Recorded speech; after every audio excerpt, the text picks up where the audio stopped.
Hali gani mtazamaji wa Nevia Media, ni siku nyingine tena na saa nyingine tunakutana hapa kwenye channel yetu pendwa ya Nevia Media, na kuwa tukikutana hapa tunapeana update mbalimbali za kimichezo. Na siku ya leo Nevia Media tutaka tukupitishe twende ukatazame ama kusikiliza kile ambacho ameweza kuzungumza mwenyekiti wa bodi ya Simba Sport Club Kratos Magori, na hii ni baada ya kufanya mahojiano na waandishi wa habari, ambapo siku ya leo walikuwa na press conference, ambapo walikuwa na mkutano wa waandishi wa habari.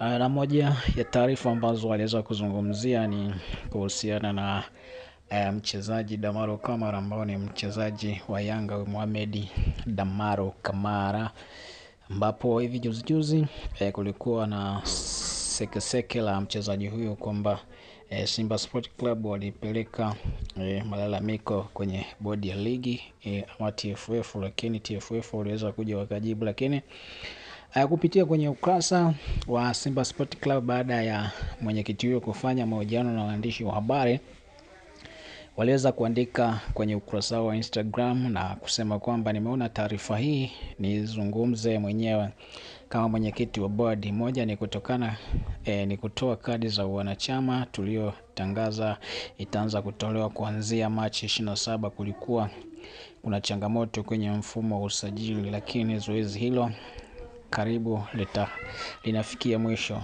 Tutatangaza lini tutaanza kuchukua kadi mpya za kisasa. Ni jambo zuri na jambo la kisasa. Jambo la pili ni kuhusu mchezaji Mohamed Damaro.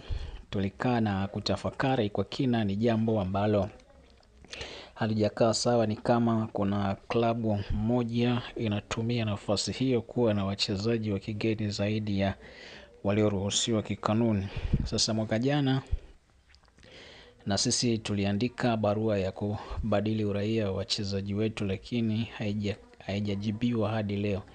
Ligi kuu ya Tanzania ikiwa haipo kwenye mizani sawa, sio japo sawa, hii japo sio tu tunakwenda kasi, lakini pia tunaiandikia FIFA kama mtu anapewa uraia ili tu achezee klabu pekee bila timu ya taifa.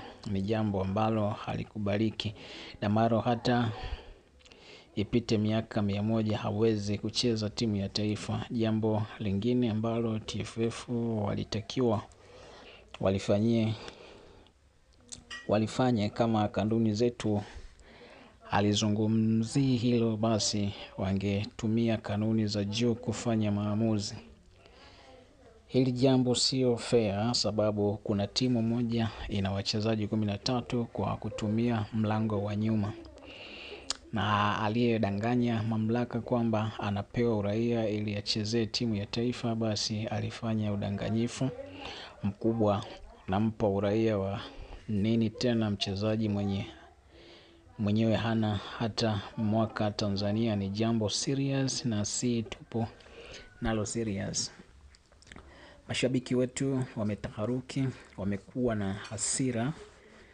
Nafahamu mashabiki wetu wanakerwa na hili jambo na wanaona yanayotokea, lakini ni wasihi sana watulie. Sisi Simba ni timu ambayo inaweka mpira wa miguu mbele. Najua mpira una hasira kubwa, bodi tunashughulikia na tumeandikia mamlaka, tutakutana nao na watatuambia kwa nini hayo mambo yanatokea mara kwa mara. Mwenyekiti wa bodi Kratos Magori aliweza kufunguka haya kuhusiana na sakata la Damaro Kamara, kwamba wataiandikia bodi ya ligi na wataenda TFF wawape mambo kwa undani zaidi, kwa sababu ni kama vile timu moja inakuwa na wachezaji 13 wa kigeni, ambapo kanuni inasema wanatakiwa wachezaji wa kigeni 12. Lakini sasa nikusihi tu uendelee kufuatilia Nevia Media, lakini nikuombe unisaidie kusubscribe hapo, kubonyeza maandishi yaliyoandikwa subscribe.